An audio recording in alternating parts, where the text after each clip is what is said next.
नमस्कार दोस्तों, अंबाला छावनी हरियाणा से मैं पंडित दीपलाल जयपुरी आपको एक नए विषय के साथ अवगत करा रहा हूं। उस विषय का नाम है मित्रों होई अष्टमी।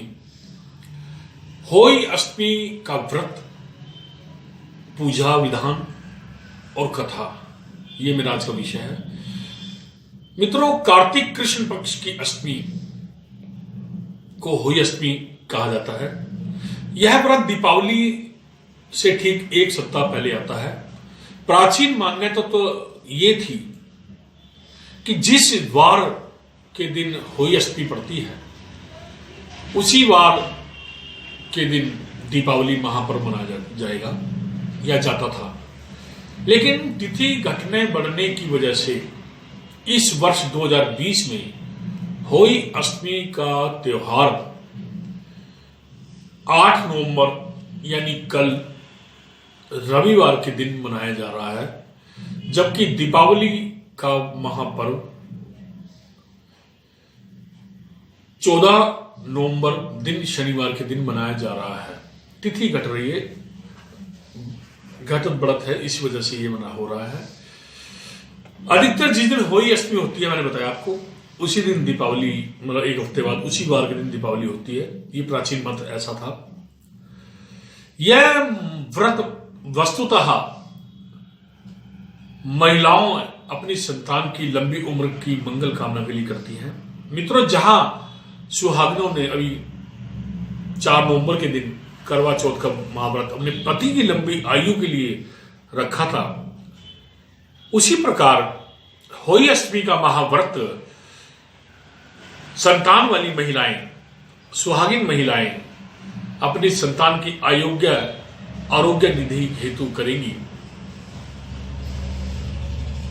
और विधिवत होई माता का व्रत करेंगी। होई अष्टमी का मुहूर्त मैं बताने जा रहा हूं और इसका विधान बताने जा रहा हूं। मित्रों, चौकी बिछाएं लकड़ी की, उस पे कलश नारियल स्थापन करें लाल कपड़े के ऊपर।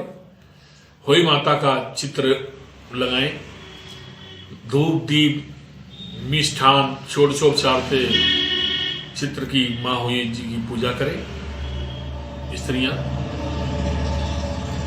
इसके अतिरिक्त यह पर्व जो मना रहे हैं कल रविवार के दिन 8 तारीख या नवंबर कल को, तो मित्रों जो तिथि रहेगी होई अष्टमी, वो सूर्य उदय से लेकर रात्रि 1:36 तक अष्टमी तिथि व्याप्त रहेगी, यानी पूरा दिन चलेगी। क्योंकि ऐसा मान्यता है कि 2 घड़ी 2.5 घड़ी में यदि उदय तिथि वो रहती है तो वो पूरा दिन चलती है। ये विधान माना गया है। कुछ लोग अब ये नए विधान के अनुसार चलने लगे कि पंडित जी अब तो सप्तमी के बाद अष्टमी आ रही है, ये है वो है। लेकिन प्राचीन शास्त्रोक्त विधान यही है कि उदय तिथि में जो तिथि रहती है वो पूरा दिन रहती है। दूसरी बात, इस व्रत में भी चंद तारे देख करके माताएं अर्घ देखती हैं चंद तारों को और फिर अपना व्रत खोलती हैं। इसके अतिरिक्त होई अष्टमी के दिन अपनी सासू के चरणों को नमस्कार किया जाता है, यानी बहू अपनी सास के पैर को छुएंगी, उनका आशीर्वाद लेंगी। वही कुछ जगह बायना निकाला जाता है।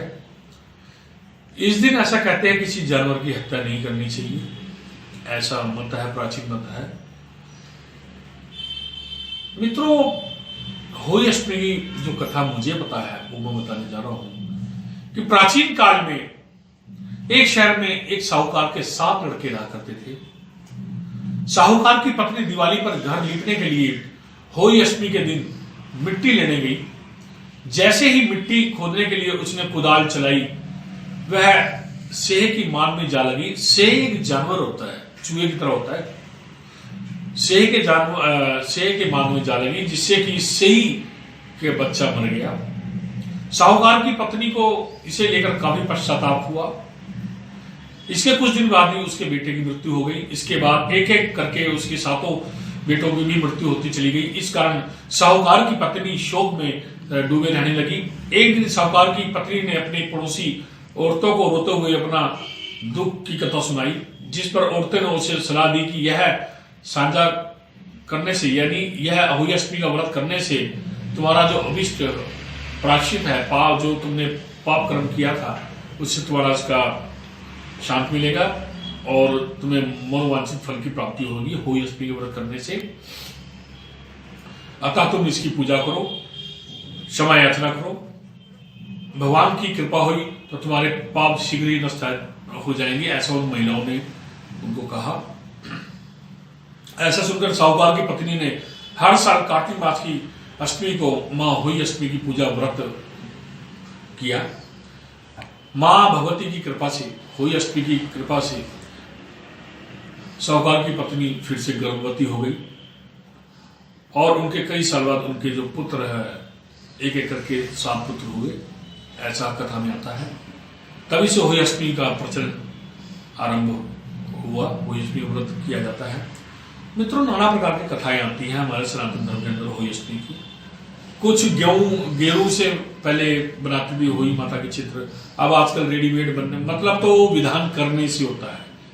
तो अर्थ यह कहने का 8 नवंबर दिन रविवार 2020 के शुभ दिन अहोई माता का महाव्रत है। स्त्रियां, सौभाग्यवती स्त्रियां, संतान वाली स्त्रियां इस दिन अपने पुत्रों की लंबी आयु के हेतु महाव्रत करेंगी। बोली होई महारानी की जय।